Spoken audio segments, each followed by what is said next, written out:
বিসমিল্লাহির রহমানির রহিম। আল্লাহুম্মা সাল্লি আলা মুহাম্মাদ, আল্লাহুম্মা বারিক আলা মুহাম্মাদ। আজকে নাঈম ভাট সাহেব মসজিদের মেম্বার থেকে বলতেছিলেন, আল্লাহ রসুলের হাদিস নকল করে, যে গুনাহকে জ্বালিয়ে দেওয়ার যে আমল, এই বিষয়। তো উনি বলতেছিলেন যে গুনাহকে জ্বালিয়ে দেওয়ার জন্য যে আমলগুলো আল্লাহ তাআলা তৈরি করেছেন, তার ভিতরে একটা হলো গিয়ে, যখন কোনো বান্দা নামাজের উদ্দেশ্যে পায়ে হেঁটে মসজিদে যায়, তখন তার গুনাহগুলোকে আল্লাহ তাআলা জ্বালিয়ে দেন। দ্বিতীয়ত, কেউ এক নামাজ থেকে অপর নামাজের জন্য অপেক্ষা করে। যেমন মসজিদে বসে নামাজের জন্য সে অপেক্ষা করছে, দেখা যাচ্ছে আপনার মাগরিবের নামাজ পড়েছে, মাগরিব পড়ে উনি বসেই আছে নামাজের অপেক্ষায়, যে এশার নামাজটা পড়বে বলে। এমনও আছে, অনেক মুরব্বী আছে, অনেক ইয়াং ছেলেও আছে যারা এই আমলটা করে। তো এইটা আমার গুনাহকে জ্বালিয়ে দেবে। তো আসলে আরও কিছু আমল আছে যেগুলো গুনাহকে জ্বালিয়ে দেয়। যেমন দেখেন, যদি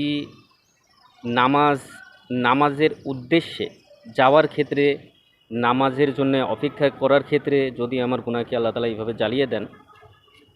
আরেকটা বিষয় বলা হয়েছে, উনি বলতেছিলেন যে আপনার ওই যে উযু করার ক্ষেত্রে, ঠান্ডা হোক গরম হোক, যে সময় সুন্দর করে উযু করবে, তো আল্লাহ তাআলা তার গুনাহকে জ্বালিয়ে দেবেন। তো এই ক্ষেত্রে আমরা চেষ্টা করি এই যে তিনটে আমল, যে পায়ে হেঁটে নামাজের জন্য মসজিদে যাওয়া, এবং এক নামাজ থেকে আরেক নামাজের জন্যে অপেক্ষা করা, এবং শীত হোক গরম হোক সুন্দরভাবে উযু করা।